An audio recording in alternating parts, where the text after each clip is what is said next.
안녕하세요. 아포입니다. 지난주 금요일에요. 통계청에서 고용 동향에 대해서 통계 자료를 갖다가 보도 자료로 발표한 게 있습니다. 그 고용 동향이 발표되고 나서 사실상 그 고용 동향만 가지고는 지금 사회적 이슈가 이렇게 커지기가 쉽지 않았어요.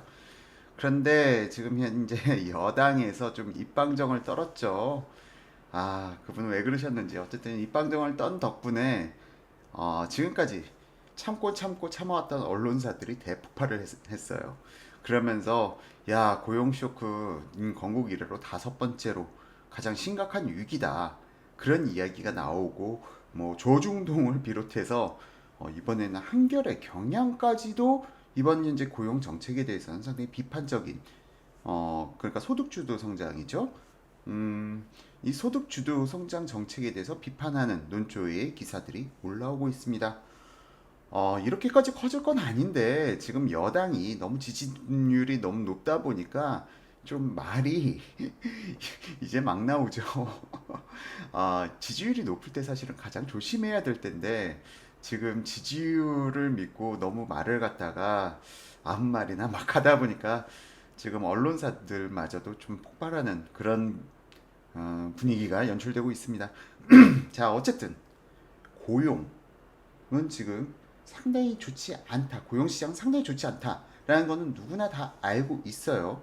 그리고 정통 경제학에 대해서 정통론으로 공부를 하신 분들은 대부분 지금의 상황을 다 예측하고 있었습니다. 고용 쇼크 온다라는 부분은 누구나가 다 예측하고 있었던 부분이었다. 자, 그런데 왜 이러한 최악의 고용 쇼크에도 불구하고 주택 가격은 하늘 높은 줄 모르고 지금 계속 상승하고 있단 말이에요. 지금 현재 상승률은 어느 정도 상승률은 지금 상승률을 비교해 보자면은 어, 박근혜 정부의 상승률은 상승도 아니에요. 지금의 상승에 비하면 지난 참여정부를 갖다 떠올리는 정도의 상승률이고요. 올해 연말이 되면은 아마 부동산 가격 폭등 때문에 커다란 사회 이슈가 다시 한번 대두될 겁니다. 지금 현재 부동산 가격 폭등으로 인해서 발생된 사회적 문제점이라든지 그런 부분들이 이제 언론에서 다뤄지기 시작할 게 올 연말이라고 전 예상해 봅니다. 올 연말 뭐 가을부터 빠르면 가을부터도 상당히 큰 이슈가 될 거예요. 그런데 요즘 너무 다양한 다양한 뉴스거리들이 거리들이 있다 보니까 오히려 부동산은 잘 화제가 되질 않죠. 지금 얼마나 무섭게 폭등하고 있는지 지금 7월, 8월 아마 9월 달부터는 지금의 상승폭보다 더 높여갈 수도 있어요. 자, 어쨌든 이런 얘기를 하려고 했던 건 아니고 왜 상승하느냐 그런데 물론 상승에 대해서는 제가 기존에 제 방송들을 갖다가 뭐 4월 폭등설이라든가 아니면 폭락론자들이 말해주지 않는 주택시장의 진실, 부동산 가격은 언제 폭락하는가 등 여러 가지 제 기존 영상들 중에서 조회수가 좀 많은 영상들이 있어요. 그 영상들을 갖다 한번 보시면은 공부 차원에서 시장이 왜 이렇게 흘러가는구나 라는 걸 아실 수가 있고요. 자, 근데 기존 방송들 내용은 이번엔 안 다룰 거예요. 저는 웬만하면 방송에서 했던 말 또 하고 했던 말 또 하고 그런 거 별로 안 좋아하거든요. 늘 항상 여러분들이 바라보지 못했던 시각에서 전 부동산을 갖다 여러분들께 소개해 드린 것이라 이번 주제 고용 쇼크에도 불구하고 왜 부동산 가격은 상승하는가? 자, 어, 폭락론자들, 주택가격이 폭락해야 된다고 주장하는 사람들, 전 그 사람들을 공포팔이라고 칭하죠. 공포팔이들이 항상 주택가격 폭락의 당위성에 대해서 얘기할 때 이 문구를 사용합니다. 서민들은 아파트를 못 사요. 서민들이 돈이 어디 있어서 아파트를 갖다가 사나요? 그래서 아파트 가격은 지금 너무 비싸고요. 떨어져야 합니다. 그리고 반드시 떨어질 날이 올 겁니다. 라고 얘기를 하죠. 자, 그런데 이 주장에 대해서는 상당한 논리적 오류가 있어요. 아파트를 사는 사람은 결코 서민이 아닙니다. 서민은 아파트를 살 경제적 여력이 안 되는 사람이 서민이고요. 여러분들이 단 한 번이라도 아파트를 사야지. 아파트를 갖다가 구매하시려고 생각하셨다면은 여러분 이미 중산층입니다. 아, 아니, 아파트를 살려고 안 했어요. 근데 난 지금 아파트에 살고 있어요. 그 분들도 중산층입니다. 서민은 아파트를 살 수가 없어요. 아쉽게도. 근데 왜 아파트 시장에 서민을 갖다 끌어들이죠? 그게 바로 논리적 오류예요. 지금 제가 주장하는 거에 대해서 쉽게 이해가 안 가시나요? 서울의 아파트 비율이 몇 프로인지 알고 계세요? 서울의 아파트 비율은 45%에 불과합니다. 나머지 시장을 갖다가 메꿔주고 있는 게 빌라 연립 다세대 주택이라고 하죠. 다세대 주택, 빌라 연립 다세대 주택에 거주하시는 분들이 나머지 주택에 거주하고 있고요. 단독 다가구도 물론 거기에 포함이 됩니다. 그 시장의 비율이 55%다. 그리고 아파트의 비율은 45%에 불과하다. 그렇기 때문에 아파트 가격이 계속 상승해 가는 거죠. 사람들이 소득 수준이 높아지면은 어차피 다가구, 연립, 다세대, 빌라 사는 사람들이 수요가 아파트로 돌아설 수밖에 없어요. 그런데 지금 현재 왜 고용 쇼크 이런 분위기에도 불구하고 주택 가격은 상승하는가 이해가 좀 가시나요? 서민 경제가 파탄나도요.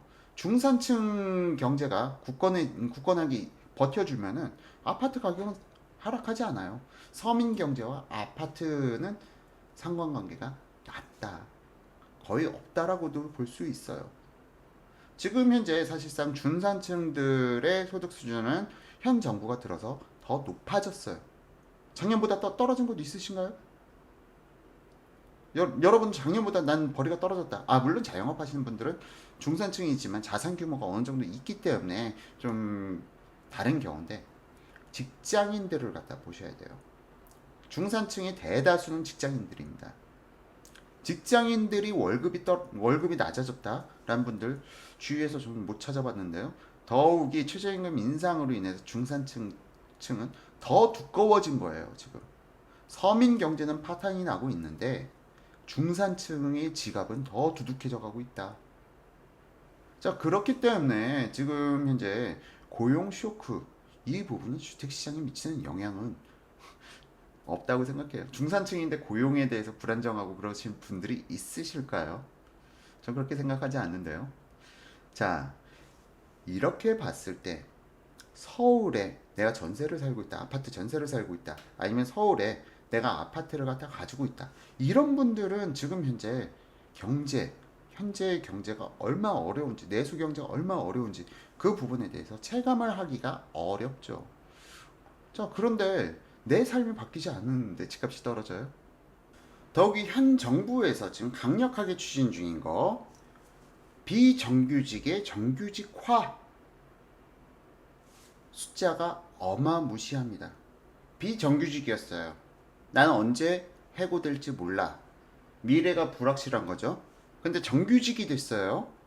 정규직이 됐으면은 미래가 어느 정도 안정이 돼요. 비정규직이 정규직이 되게 되면은 그럼 이 비정규직들은 미래 소득이 불안했기 때문에 투자를 갖다가 과감하게 하기가 힘들죠. 언제 내가 돈이 필요할지 모르니까. 근데 이제 정규직이 됐어요. 그럼 이 사람들은 새로이 시장에 가세할 수 있는 사람들이죠. 특히 비정규직들은 대출이 용이하지 않았어요. 은행에서 대출을 잘 안 해줘요. 그런데 정규직이 됐어요. 대출이 나오기 시작하네요. 자, 이 사람들이 새로이 시장에 실수요 세력으로 급부상하게 되는 거죠. 자, 그런 부분 때문에 그런 부분들이 어우러지면서 지금 주택 가격이 상승을 갖다가 불러오고 있는 겁니다. 더욱이 더 자세한 내용들은 기존의 방송들에서 했던 얘기 또 안 합니다, 저. 당연히 부동산 시장은 수급적인 측면에서 바라봐야 돼요. 수급적인 상황에서 바라봤을 때 지금의 고용 쇼크가 부동산 시장을 갖다 오히려 역설적이게도 더 상승시켜주는 이유, 내수 경제가 무너진다.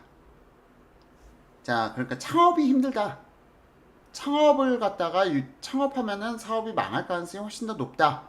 싶을 때 사람들은 사회에 과감하게 투자를 하질 않죠.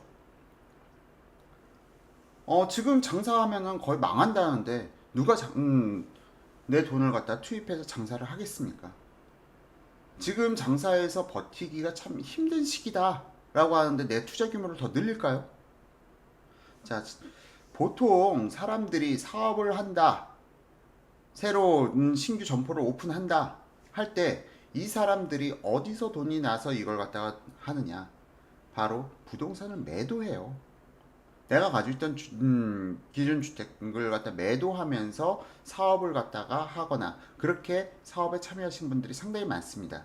그런데 내수 경제가 상당히 안 좋아지면서 사람들이 신규 투자, 창업, 점포 개설 뭐 그런 걸 갖다가 안 하기 시작하죠.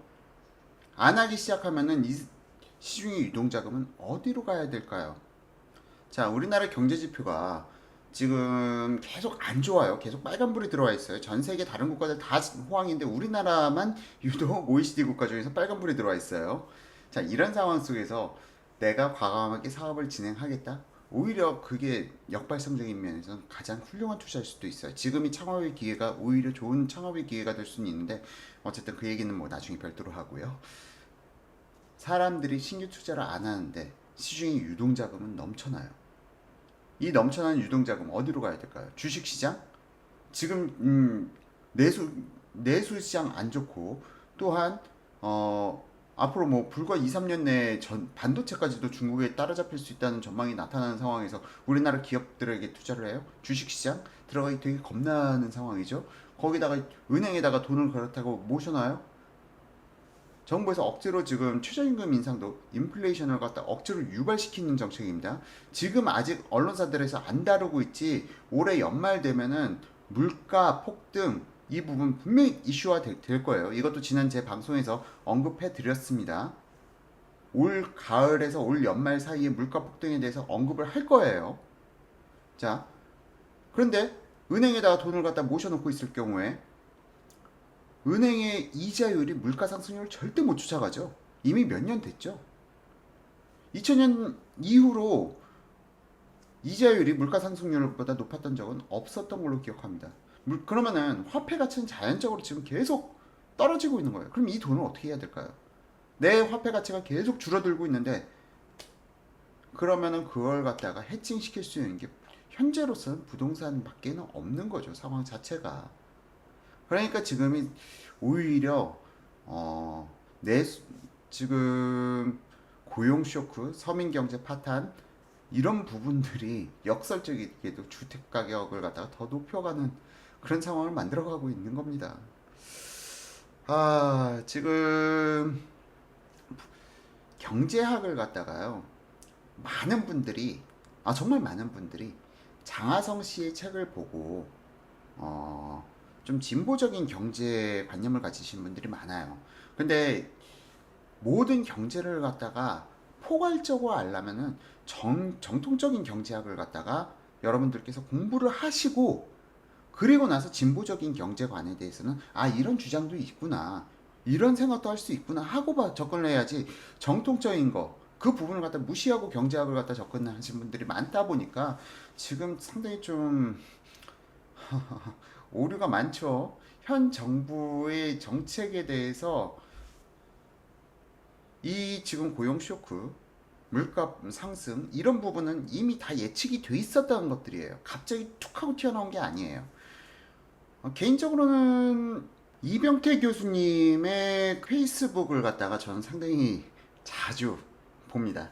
이병태 교수님이 상당히 정치적으로는 좀 약간 편향되어 있는 분인데 이 분의 페이스북을 갖다가 팔로우 신청해서 계속 구독해 보시면요. 경제에 대해서 좀 거시적인 부분이라든가 아니면 국제 정세라든가 그런 부분에 대해서 쉽게 여러분들께서 접근해 보실 수가 있어요. 이병태 교수님의 경제관념은 좀 약간 고전적인 그러니까 정통적인 경제학을 갖다 얘기하시죠. 물론 나는 좀 정치에 좀 민감해 라고 생각하시는 분들 그러니까 지금 친여 분들에게는 상당히 좀 불쾌할 수가 있어요. 너무 정치적인 발언을 많이 하셔가지고 근데 요즘 좀 그렇죠. 저 사람의 정치성이 좀 보수야라고 하면은 완전히 꼴통 취급받고 창피해서 내가 보수라고 말할 수가 없는 그런 세태가 만들어지는 현상에 대해서는 좀 비정상적이다라고 생각하고 있습니다. 전 과거 박근혜 정부 때도 그랬고 이명박 정부 때도 그랬고 늘 정부를 갖다 좀 비판하는 그런 글을 갖다가 많이 썼어요. 그런데 유독 현 정부에서는 제가 비판을 하면은 제가 보수 꼴통이 돼 버려가지고 정치적인 얘기는 잘 안 하려고 하는데요. 어쨌든 경제학이란 측면에서 봤을 때 현 정부의 경제 정책은 상당히 모험적이고 도전적인 경제 정책입니다. 기존의 경제 관념과는 다른 실험주의적 경제관을 갖다가 지금 시행하고 있는 거니까 부작용은 분명히 있을 수가 있어요. 부작용은 분명히 있을 수가 있고 장하성 씨가 조금만 더 기다려달라고 한다는데 뭐 국민들의 인내가 어디까지 가능할지는 뭐 지켜봐야죠. 지금 정치 전문가는 아니라 정치 얘기 그만하도록 하겠습니다. 얘기하면서 또 머리 아파요. 또 오늘 제 팔로워들 좀 많이 떨어져 나가겠군요. 제가 약간 보수적인 정치 성향을 가지고 있고 이런 부분에 대해서 제가 얘기하면서 이렇게 무서워해야 되는 지금의 세태가 좀 안타깝습니다. 자, 일단 여기까지 말씀을 드렸는데요. 자, 그럼 부동산 왜 가격이 상승하고 그리고 언제 하락할 것인가? 지금 현재는 하락 단계는 결코 아니다. 그리고 하락 단계, 일시적 조정 단계가 올해 연말에서 내년 초에 나타날 수 있지만 지금 이렇게 부동산 시장이 뜨거워지는 과정에서는 조정 단계가 분명히 오게 돼요. 그리고 조정 단계가 아마 올해 연말, 내년 초, 내년 1월이라고 하죠. 내년 1월에 이 조정 단계, 뜨거워진 거에 대한 부동산 조정 단계와 그리고 헬리오시티 입주가 맞물리면은 그때 좀 출렁 할 수가 있는데요. 이거는 출렁일 뿐이에요. 그냥 출렁. 부동산 시장이 출렁이는 것 뿐이지 다시 내년 하반기, 내년 중반 이후로는 아, 지금 올해보다 더 무서운 폭등이 나타날 수가 있습니다. 이 부분은 여러분들께서 생각해 보셔야 될 것 같고요. 지금까지 여러분들이 가지고 있었던 오류, 서민 경제가 어려워지면 아파트 시장이 하락한다? 그거는 잘못된 주택 시장에 대한 접근법입니다. 중산층의 주머니, 중산층의 지갑이 아파트 가격을 갖다가 형성시키는 제일 큰 요소인데요. 현 정부의 정책이 서민은 힘들게 하고 중산층 월급쟁이들의 지갑은 더 뚱뚱하게 만들어주고 있기 때문에 지금 아파트 시장의 수요는 점점 더 몰려갈 수 있다. 자, 어느 정도 주택시장 예측이 되시나요? 자, 오늘 방송이 좀 약간 정치적인 내용들이 다분히 많이 들어가 있었습니다. 오늘 방송으로 인해서 좀 불쾌하신 분들께는 정말 정중히 사과드리고요. 그래도 나름 이걸 갖다가 제가 담을까 말까 많이 고민을 하다가, 그래도 정치적 성향을 갖다 밝히면 안 되는 이런 문화는 좀 없어졌으면 좋겠습니다. 힘들어요. 안 그래도 정치 때문에 앞으로 여러 번 아주 들썩였는데, 오늘 또 큰 실수하는 거 아닌지 모르겠습니다. 자, 오늘 방송도 여러분들께 유익한 방송이 됐기를 희망하고요. 늘 여러분들의 가정에는 행복과 평화가 함께하기를 희망해 봅니다. 이상으로 오늘 아포유 방송 마치도록 하겠습니다. 감사합니다.